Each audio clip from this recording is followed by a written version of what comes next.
So here we are with William Schmachtenberg, a teacher in the high school teacher in the Virginia school system, and we are looking at the exhibit he is building in 3D web worlds about geology, which is his specialty. We are now standing, well, I will let William explain where we're standing and why we're standing here. Go ahead, take it away, William. Hey Selby, thank you so much for doing this video. I greatly appreciate it, and I think this will really help students in the fall. At least that's the hope. All right, and the reason why I built this sim is because geology and rocks is one of the hardest concepts to teach students. It's the one that I think they have the most trouble grasping, the lowest scores I see on this, because it's a lot of sort of memorization. So basically the idea behind building Geology Island was to get students focused on how rocks form, how they can group them together spatially, and hopefully we'll see higher scores as a result of it. So we're standing inside a volcano, and we're going to look at three different types of rocks during the video. There are igneous that form in volcanoes, sedimentary that form by the ocean, and metamorphic rock that forms under very high pressures and temperature conditions. So these are the intrusive rocks, the ones that form from hot magma inside a volcano.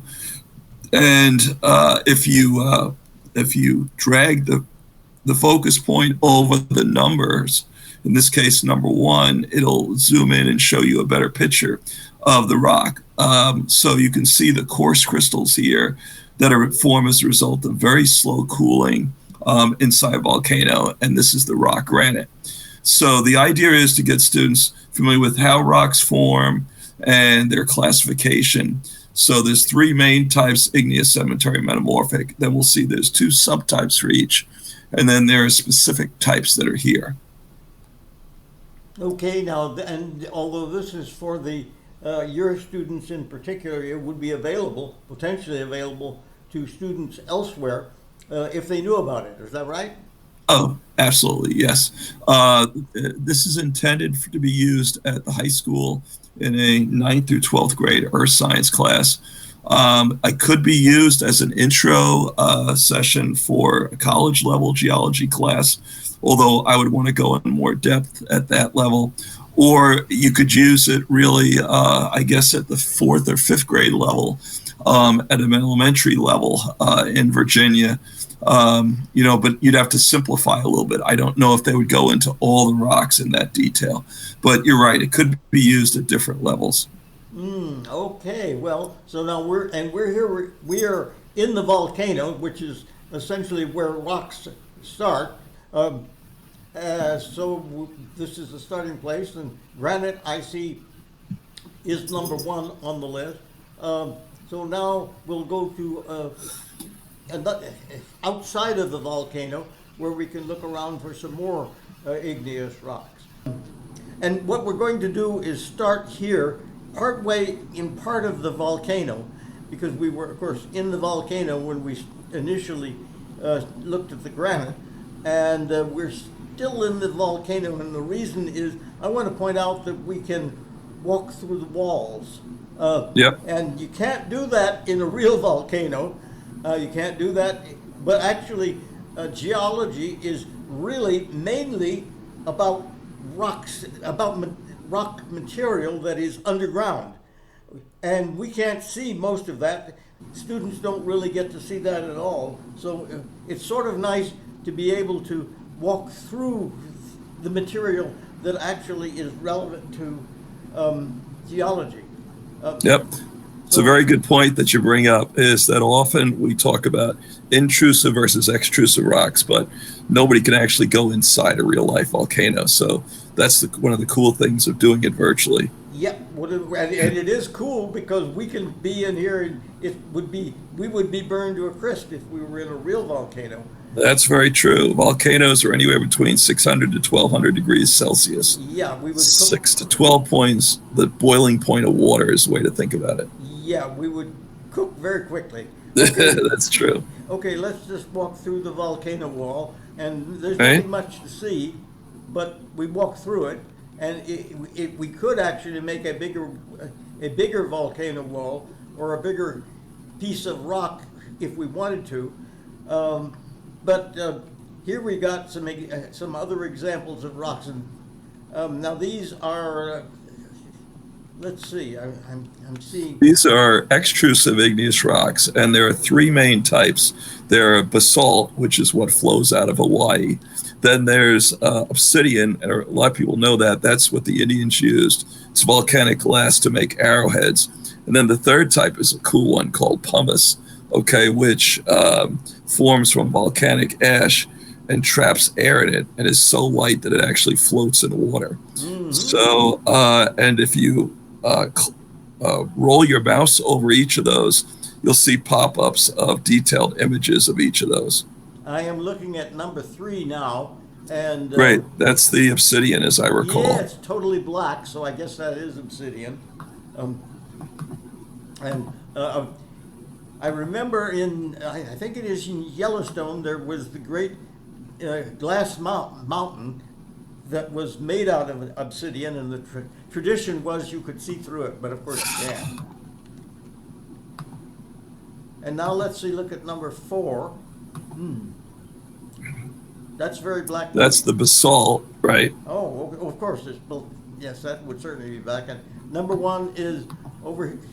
Well, number 2. Number 1 was the granite. Yeah, right. Number 2 was the was pumice. Pumice, yes.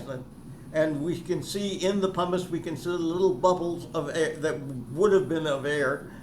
Since Right. this has broken off, we're seeing the edge of the pumice. And so the students would identify the particular object, the particular kind of material. Is that right? Yes. Okay. Rocks is the hardest unit to teach in earth science when I do it at the high school. So what we're trying to do is exploit spatial relationships here so that we lump together similar rocks like igneous and associate it with volcanoes so the students learn how these rocks form. And I think it's going to make it a lot easier for students to figure this out. And we've also got them organized by inside the volcano versus out. So that's the big advantage of using a 3D website like this. Yeah, and well, let's see.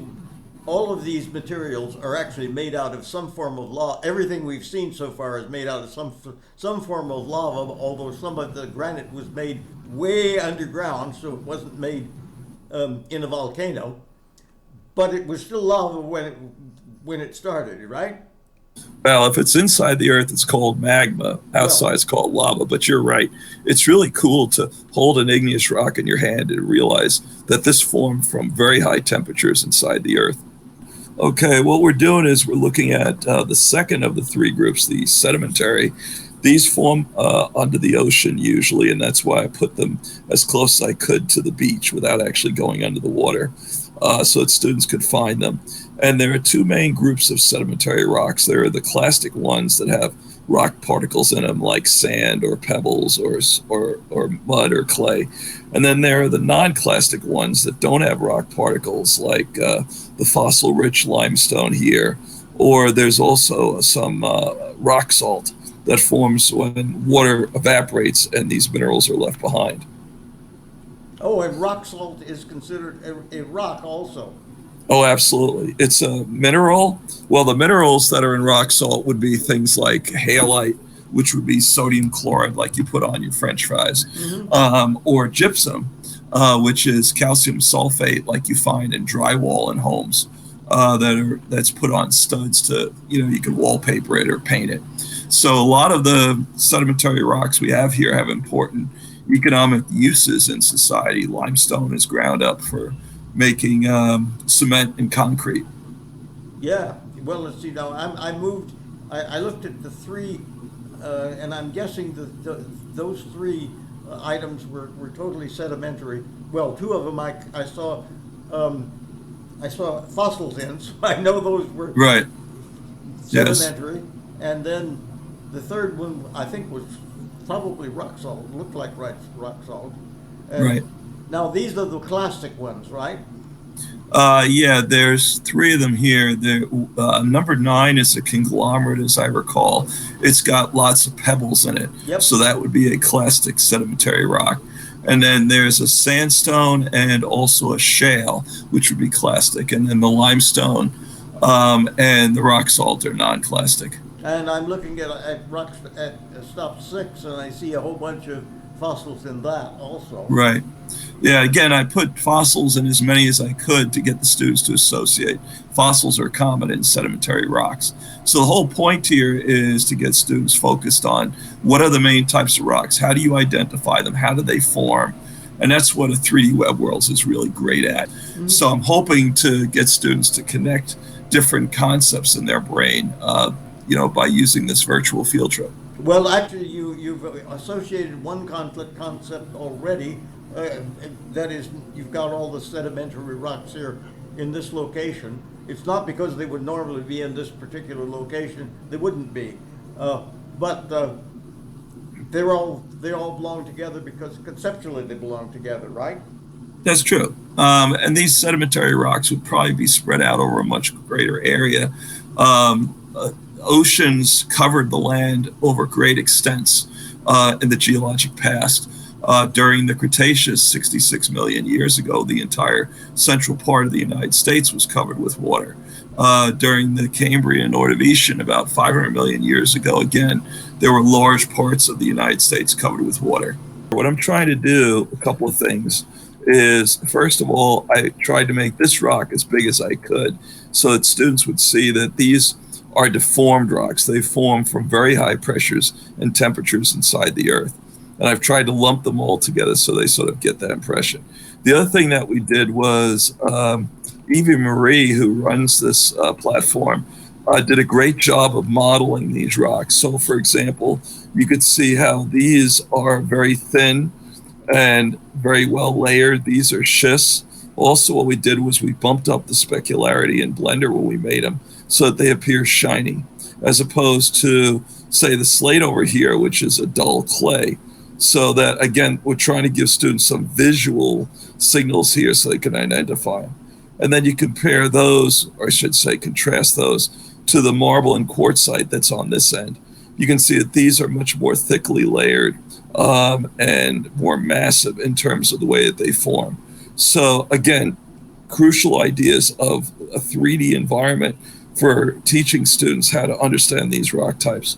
I'm really excited to try this with my students and see if they learn the material better than traditional way of just doing a PowerPoint or a video, something like that. No, well, of course, geology is substantially visual, right, and conceptually three-dimensional. Because you're going to tell me about things folding. They can't fold in 2 dimensions. They need a 3rd dimension. Yeah, normally what we would do is run lots of labs, take students on field trips, have them pick up the rocks. Well, that's not going to be possible this quarter with the virus running around. So the next best option in my mind is a virtual field trip for teaching this. Mm-hmm. Well, I think this will prove to be very useful. It certainly seems very useful and informative to me. And thank you for this demonstration of geology instruction. Fantastic.